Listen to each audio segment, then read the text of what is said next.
Bonsoir à tous. Salam alaikum à tous. Bon, bah écoutez, je vais revenir un peu sur le discours qui vient de se terminer. Vous savez que moi, je parle toujours sans notes, sans rien, sauf là où j'ai pris quelques pinces-bêtes, puisque c'est directement après son discours, et je voulais éviter de rien oublier sur Macron et ce qu'il appelle communautarisme, séparatisme, etc. Déjà, j'ai cru plutôt voir un discours de politique étrangère.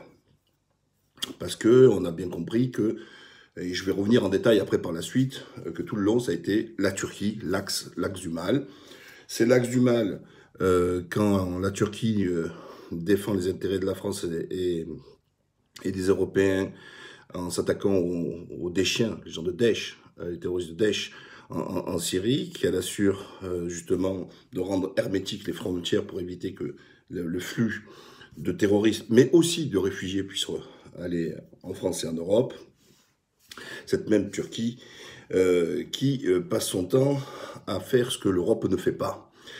Voilà, donc maintenant on va revenir, et je reviendrai un peu plus tard sur justement quand il fait allusion à la Turquie, revenir un petit peu à ce qu'il a dit. Donc il a vanté son gros programme qu'il a mis en place dans des quartiers, de la reconquête républicaine, etc. Il saluait les résultats, etc. Et qu'il voulait le généraliser sur l'ensemble du territoire. J'ai hâte de voir ça, moi. Moi, j'ai hâte de voir la reconquête du territoire, notamment à Marseille, dans certains quartiers, où on voit, si c'est pas quasi toutes les semaines, où il y a quelqu'un qui se fait tirer dessus, où il y a des armes, où les gens ils tirent même des fois dans les cités, etc. Dans d'autres quartiers où il y a des choufs, où la police ne peut pas rentrer, où appelle à la rentre, allez, les choufs ils signalent. Et ça, c'est pour moi, une vraie question. Qu'est-ce qu'on fait de ces gamins qui gagnent 150, peuvent gagner jusqu'à 150 euros par jour, rien que pour chauffer et informer? Vous croyez que celui-là, il a envie d'aller travailler à l'école et dire que peut-être qu'il va aller gagner le SMIC? Voilà. Tout ça, c'est encore un autre débat, mais ça mérite quand même d'être étudié. Parce qu'on a laissé pourrir les choses tellement longtemps qu'on a laissé institutionnaliser la vente de la drogue en France. Voilà. Et ça, j'ai pas entendu un mot. Alors, il parle, dit qu'il a mis un peu la police sur le terrain, les équipes éducatives, tout ça, etc. Et saluer le fait qu'ils avaient formé des mosquées. Alors déjà, ça, je condamne. Voilà. On ne ferme pas une mosquée. Si un imam ou un autre individu s'est manqué, le droit français est très clair. C'est l'individualisation de la peine et non pas des sanctions collectives. Donc on interpelle la personne et il doit répondre de ses actes. Mais ce n'est ni le tapis, c'est ni le micro, ni le parpaing de la mosquée qui est radicalisé ou autre. Donc rendons ces salles de mosquée aux musulmans, parce que quand il y a un curé ou un évêque, il se tape des gamins, on ferme pas l'église. Eh oui, c'est important ça. Égalité de traitement là-dessus.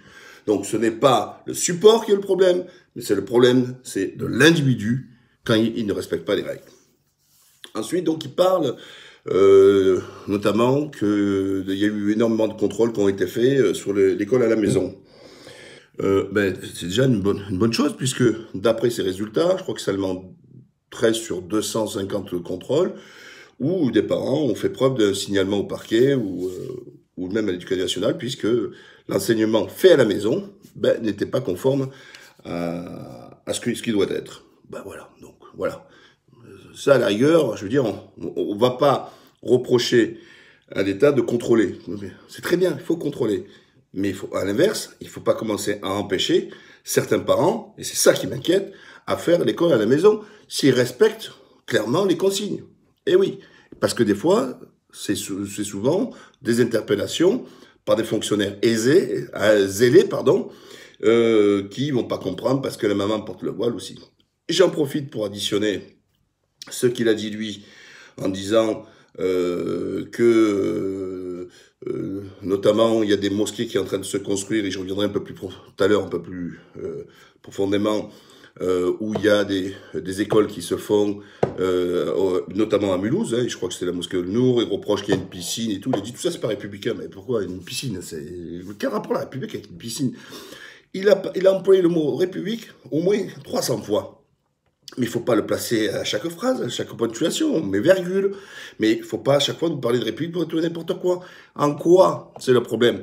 Moi, je préfère que des femmes qui veulent être qu'entre elles, aller dans une piscine privée, que voir des personnes avec des burkinis s'imposer, alors que c'est interdit, à l'intérieur des piscines publiques. Voilà la différence, vous voyez, Macron, elle est là dans la différence. C'est que moi, je laisse la liberté dans le privé, et j'impose dans le cadre public. Donc il nous a parlé encore de ce plan, et qu'est-ce qu'il allait faire? Donc on va penser plutôt à ce qu'il va faire, parce que je vais pas être là pour faire la revue de presse de ce qu'il dit avoir fait. Donc il veut s'attaquer à quoi? Ils appellent ça, donc il appelle ça l'influence extérieure en langue et culture étrangère, vous savez, et il dit qu'il y a 80 000 enfants chaque année qui ont droit. Et essentiellement, c'est sur 9 pays, en gros, beaucoup plus, France, Maroc, et puis Turquie. Première chose qu'il dit, j'ai travaillé avec la France, le Maroc, l'Algérie, ça s'est super bien passé, on a trouvé un accord. Donc à partir de septembre, c'est terminé. Les mecs qui viennent du bled pour apprendre cette matière en périscolaire, c'est terminé. Et il dit, ah ben la Turquie, ben je sais pas, en gros, il n'y a pas de dialogue. Je doute fort, parce que franchement, s'il y a bien des gens qui usent de dialogue, c'est bien les Turcs. Et même l'ambassadeur de Turquie à Paris, parce que je leur ai même fait les reproches, même au consul et tout ça, de trop discuter en sous-marin et de pas assez communiquer. Bref, pour lui, premier point, la Turquie, elle cause problème. Dans tous les cas, pour lui, c'est réglé.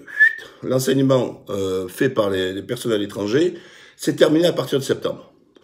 En soi, entre nous, ça me dérange pas. Par contre, ça va avoir un coût financier, puisque c'est l'État qui va payer. Voilà. Mais voilà, enfin pour moi, voilà, il dit ça, ça me choque pas. Ensuite, il nous annonce que là où il était, ça concernait 2000 Turcs, là où il était à Mulhouse, et en tout, il y a 14 000 Turcs. Bon, il a précisé quand même pour les Turcs, encore une fois.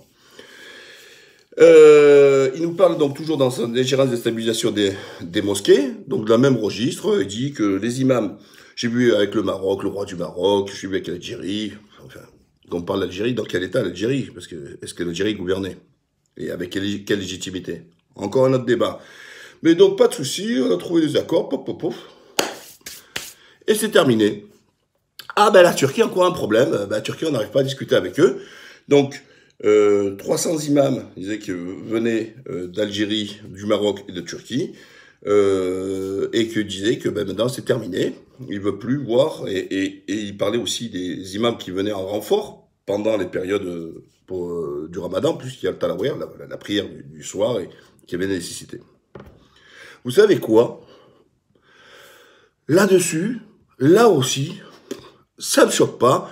J'ai souvent, moi, dénoncé le fait que des imams venaient de l'étranger, et c'est pas le fait qu'ils soient étrangers, moi, qui me dérangeait, c'est le fait qu'ils ne connaissaient pas le contexte culturel, et même de la laïcité à la française et tout ça, et que souvent ils compliquaient plus les choses aux croyants, avoir un discours comme s'il était en terre musulmane. Quand t'es pas en terre musulmane, et encore plus en France, qui est un pays laïque, il faut faire un peu ce qu'on appelle, excusez-moi, ça vient de l'arabe, le discernement. Mais le paradoxe, c'est qu'il dit, je ne veux plus former les imams, mais bon, déjà c'est entre nous, alors il fait ce qu'il veut en termes de matérialisation, c'est une violation de la laïcité puisqu'il vient de s'occuper des imams. Déjà il viole la laïcité. Logiquement, t'avais pas à dire ça. Même si je lui accorde, mais légalement, t'as pas à intervenir de dire je veux pas moi des imams quoi. Non. Alors tu les refuses en tant qu'étranger parce que tu fais les lois que tu veux, mais tu peux pas leur refuser d'être imam en France. C'est pas possible, puisque là, c'est de l'ingérence. Vous voyez, la laïcité, c'est bien. C'est chacun chez soi et Dieu pour tous. Voilà. Hein, mais il n'y en a pas un qui vient s'ingérer dans l'autre. Hein, c'est pas le yin et le yang. Et donc, il nous dit, j'ai ordonné, avec un ton très ferme, au CFCM, Conseil français du couscous merguez, qu'ils appellent le Conseil français du culte musulman, de me faire, d'ici le mois de mars, rapidement des propositions sur la formation. Et en même temps, il dit, en tant que président et tout ça, le politique ne peut pas se gérer. Donc en fait, il faut reprendre des propositions du CFCM. Eh oui, mais Macron, tu nous prends pour des cons. Et le CFCM, c'est quoi? C'est bien espace consulaire. Maroc, Algérie, Turquie et un peu d'Afrique subsaharienne. Et tant d'années c'est toi le Marocain, tant d'années c'est l'Algérie, tant d'années c'est les Turcs. Le couscous merguez qui ne sert à rien, qui n'est pas élu démocratiquement, les musulmans ne les ont pas choisis, mais on demande à la place des musulmans et on sous-traite à des espaces consulaires quel islam il voudrait, quelle formation il voudrait pour les imams, pour les musulmans qui devraient subir en mosquée. Eh oh, ça va, non? Ah mais ça va pas. Et dans le même temps, il dit, je ne veux pas des imams consulaires qui viennent de l'étranger. Mais c'est bien là le problème. Le problème, c'est le CFCM. C'est le CFCM. Alors, ou de changer le mode de désignation et faire voter les musulmans, ce qui me semble un homme, une voix, une femme, une voix, ou alors le dissoudre. Mais aujourd'hui, il n'a aucune légitimité, il n'est même pas reconnu par les musulmans. Alors comment faire de demander à des gens qui ne sont pas reconnus par les musulmans de pouvoir produire une proposition sur la formation des imams en France? Voilà. Je tiens à rappeler quand même qu'il y a eu du sacré progrès, parce que moi, de ma génération, on s'est battu pendant des années pour qu'il y ait des prêches en français. Alors, on le dit en arabe et en français. Ben oui, une population francophone. Donc c'est important. En France, on parle en français, c'est comme ça, dans les mosquées, etc. Et l'arabe, parce que c'est la langue universelle de l'islam. Point barre. Voilà. Par contre, il ne nous a pas parlé de ses amis wahhabites qui ont empoisonné le cerveau de beaucoup de nos enfants, là, et beaucoup même des anciens, avec le wahhabisme, là. Ça, c'est un poison. Ça, j'ai pas entendu là-dessus. Hein. Silence radio. Il n'a rien dit sur l'Arabie Saoudite. Et pourtant, ils nous ont envoyé leur poison. Le wahhabisme, c'est un poison.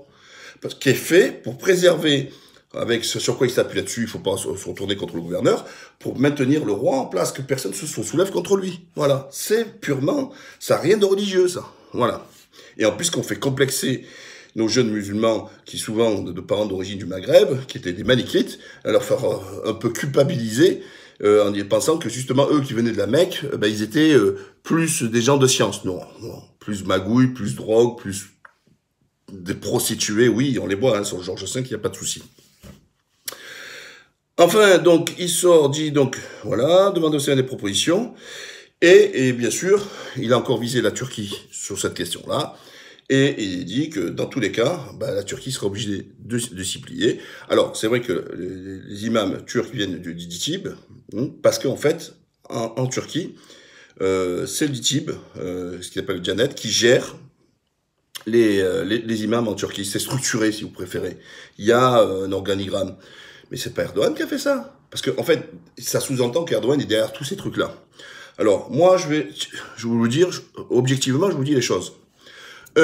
Erdogan, dans ses discours, quand il voit des Français, des Belges ou trucs, il dit, il faut vous intégrer dans le pays où vous êtes, pas faire des études, vous insérer en politique, s'il faut aussi, et leur dit, c'est votre pays, vous devez faire le maximum.